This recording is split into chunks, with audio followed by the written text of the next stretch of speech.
Here's how you can see old Google Maps street views. First, go to Google Maps and search for the location you want to explore. For example, you can search for a city or a specific neighborhood.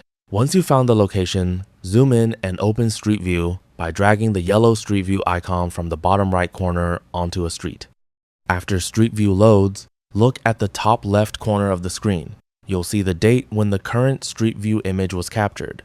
If older imagery is available for that location, select See More Dates to browse through the different Street View captures. You can scroll through the available dates and choose an older version to see how the location looked in the past. For example, some locations have Street View images going back many years. Select an older date, and Google Maps will switch to that version of Street View. You can then move around the street as usual and compare how the area has changed over time. Keep in mind that older Street View imagery isn't available for every location, so the dates you can access will depend on the area you're viewing. That's all for this video. Thanks.